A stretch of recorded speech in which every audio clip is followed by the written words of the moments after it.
In the winter of 2005, Kyle and 3 of his friends, Jordan, Ryan, and Mara, were all hanging out one day thinking of something to do. They all lived on the same street, so they decided to play a big game of hide and seek where you could hide anywhere on the street. A blizzard had just blown through, covering the entire neighborhood in a sheet of white, and the streets were still empty, so it really felt like the world had become their own little playground.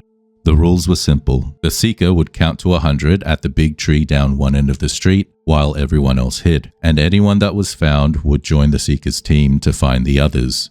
Kyle volunteered to be the seeker, so he made his way over to the tree while the rest of them scattered to find a hiding place. Jordan headed straight for the old Pruitt house. Old man Pruitt had gone into a home last year, and the place had been sitting empty ever since. The hedges had become overgrown, so Jordan thought it'd be the perfect hiding spot. Kyle found Ryan first. For some reason, he thought it'd be a good idea to hide in and amongst one of the neighbors' bins. When he couldn't handle the smell any longer, he popped his head up to look for another hiding place, and that's when Kyle spotted him. Together, they both then found Mara hiding underneath a truck a few houses down. So now it was 3 against 1, with Jordan being the only one still hiding. So the 3 of them fan out and they work their way down the street, checking around every nook and cranny and any spot that Jordan could be hiding in. When Kyle passes the old Pruitt house, he immediately thinks to himself, yeah, that's totally where I'd go if I was Jordan. So he walks on over to the front yard and he starts scanning the entire area for any sign of his friend. And then he makes his way around the side of the house to the back, and that's when he pauses. He could see a deep set of tracks leading from somewhere near the hedge line and going into the back door of the house. It looked like something had been dragged across the snow, but the thing was, it wasn't a clean or uniform set of tracks. It looked disturbed, like messy and chaotic, like whatever was being dragged had been thrashing about. So Kyle follows the tracks with his eyes to the back door, which was sitting slightly open. He calls out Jordan's name, but he doesn't get an answer. So he tries again, a little louder this time, and that's when something moved inside the house. At first, Kyle squints his eyes, not really sure if he had really seen anything in there or if it was just his eyes playing tricks on him, when all of a sudden, a large figure bursts out of the door and makes a beeline straight for Kyle. Fortunately, Kyle had never been the kind to freeze up, so when he saw this figure come barreling out of the house toward him, he immediately spun around and started sprinting toward the front of the house. He didn't cry out right away, he just focused on running as fast as he could. Tearing back through the snow around the side of the house, he could hear footsteps behind him coming up fast and heavy. The snow was grabbing at his boots, and he almost went down a couple of times, but he managed to stay up, and he just kept going. He hit the front yard, and that's when he yells out, calling for help. Ryan and Mara were just across the street searching the houses on the other side, and when they heard Kyle's calls for help, they spin around and they see him sprinting across the front of the old Pruitt house, and they see this large figure, hooded up, wearing a dark jacket, chasing after him. So immediately they start calling for help too, telling Kyle to come on over to them and yelling at the figure to just leave them alone. Now faced with 3 kids instead of just Kyle, all of them causing a commotion, the figure stops dead in its tracks, spins around, and runs back the other way toward the back of the old Pruitt house and straight into the tree line behind the yard. By this time, a couple of the neighbors had noticed the kids' cries and they'd come out to see what was going on. Kyle told them what happened, and one of them, Mr. Delaney, told his wife to go call the police while the others went over to the old Pruitt house to check things out. When they got to the backyard, there was no sign of the figure, and inside they found Jordan. He was unconscious, but still alive.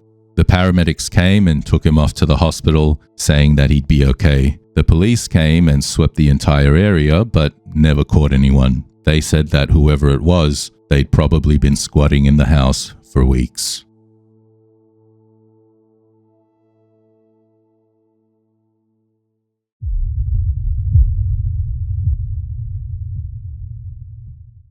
In 2012, Marcus was in his second year of college. One Tuesday evening, at around 7:30, Marcus was just about to wrap up an assignment in one of the computer labs on the 5th floor of the old engineering building. He was with his friend Joel, who was working on his own assignment and still had a ways to go. So when Marcus finished what he was doing, Joel tells him that he'll probably need to stick around for a bit, and so Marcus says, "All right, I'll head off first."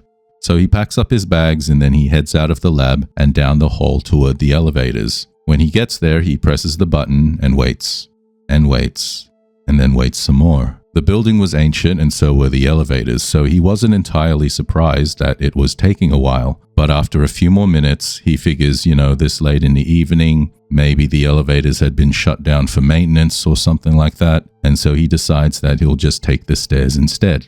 So he heads on over to the stairwell where he pushes through the door and starts heading down the stairs. He was between the third and second floor when he heard footsteps above him, maybe 2 floors up, and they were coming down the stairs. Thinking that Joel must have just finished up quicker than he thought he would, Marcus stops to wait for Joel and he looks up through the gap in the stairwell, but he can't see anyone coming down the stairs. Yet the footsteps keep coming. They keep getting closer. So he calls out to Joel, but he doesn't get any response. Still, the footsteps keep coming. So Marcus decides that he'll just wait for Joel where he was, thinking that maybe Joel couldn't hear him because he was listening to some music or something.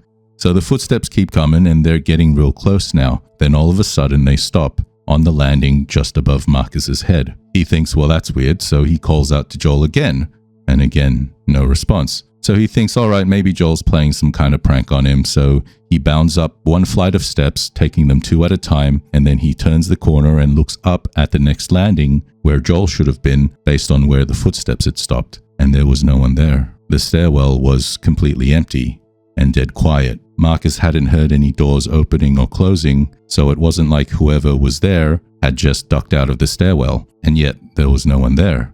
So Marcus turns around and he starts to head back down the stairs, not really knowing what to make of all of this, and thinking that all these late nights were finally starting to get to him. But as soon as he begins walking down the stairs, the footsteps above him start up again. This time he doesn't stop.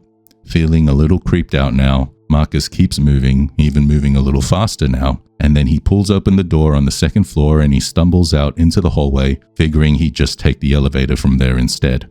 The hallway was empty and mostly dark except for the lighting strips along the floor. He was about halfway to the elevator when he noticed one of the classroom doors was open. He wouldn't have thought anything of it except there weren't any lights on inside, and yet he could hear someone typing away on a keyboard, like they were really going at it. After what had just happened in the stairwell, Marcus would have really liked to have avoided walking past that room altogether. Unfortunately, he had to walk past it to get to the elevators, and there was no way he was going back to the stairs. So he moves over to the opposite side of the hallway, and he just speed walks down, keeping his eyes glued to the elevator bay.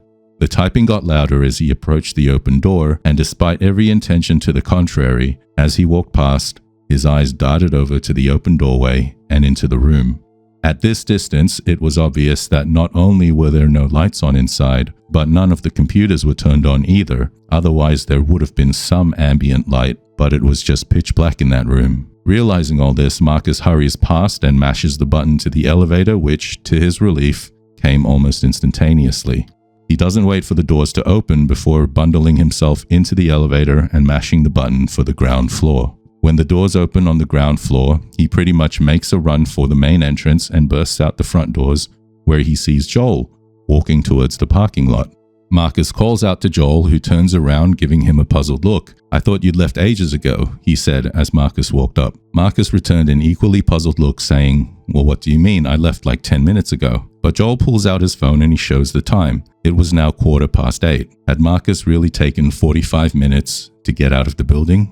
There was just no way, he thought to himself. He told Joel about what had happened, about the footsteps on the stairs and the typing coming from the room, but Joel just kind of laughs it off, saying it was probably just some other students who were staying out late.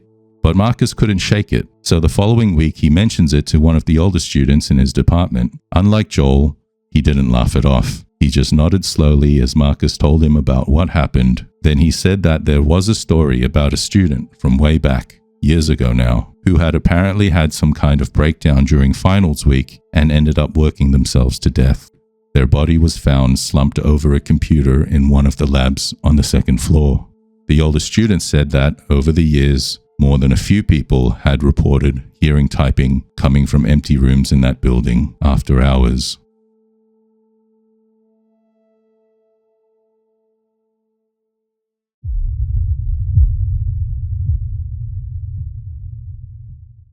When Madeline was 11 years old, her cousin Dara came to stay with her for a couple of weeks during the summer break. Dara was a couple years older and had a knack of thinking that she knew just a little bit better than everyone else. But Madeline still got along with her cousin for the most part, and so she didn't really mind having her stay over.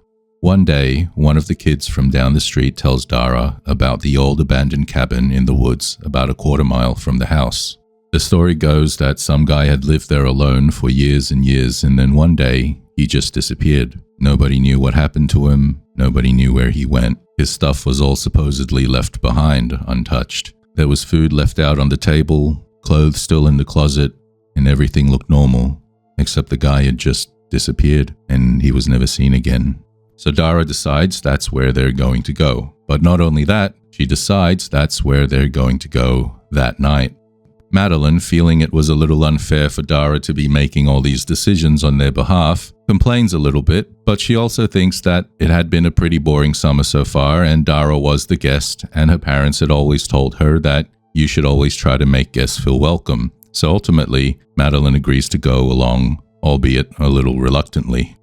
So they wait until Madeline's parents go to bed that night, which was around 10, and they slipped out of the side door and crossed the backyard with just one flashlight between them because that's the only one they could find. They had to walk along a gravel path that ran behind the neighborhood and then squeeze through a gap in a fence to get to the tree line. It was humid and buggy, and Madeline on more than one occasion said that maybe they should just go back home. But Dara was locked in and determined to check out this abandoned cabin, and she just told her to relax and that it'd be fine. She was older, so if they got into any trouble with Madeline's parents, Dara would take the blame, she said. When they get to the cabin, Dara lets out a disappointed sigh. It's a lot smaller than what she'd imagined. There was a padlock on the front door, but the wood around it was so rotted that Dara just pulled the whole thing off with her hands. And then she pushed the door open and walked straight in.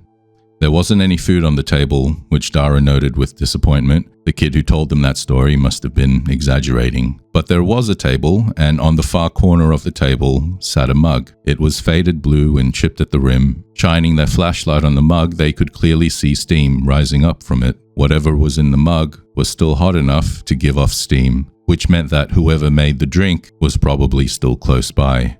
Madeline and Dara both looked at each other. They didn't need to discuss it. They'd come to the same realization at the same time. So they both start backing toward the door without saying a word, and that's when they heard a creak of a floorboard coming from one of the rooms off to the side. In an instant, they're both outside, running full tilt back to Madeline's house. They didn't stop until they got back to the house, their lungs burning, gasping for air, their legs heavy like lead. As soon as they caught their breath, they go inside and crawl into bed. They didn't talk about what happened that night, or the next day, or the day after that. Dara seemed to want to pretend that nothing happened. When Madeline tried to bring it up, Dara just changed the subject. After a while, she stopped trying. A week after Dara went home, Madeline was in her backyard when she noticed something nestled in the far corner of the yard, right by the fence. She walks over and she sees that it's a mug, faded blue and chipped at the rim. She knows how crazy it sounds, that there's 100 explanations as to how this mug ended up there. Still, she swears that it was the same mug, the same one she'd seen in that cabin.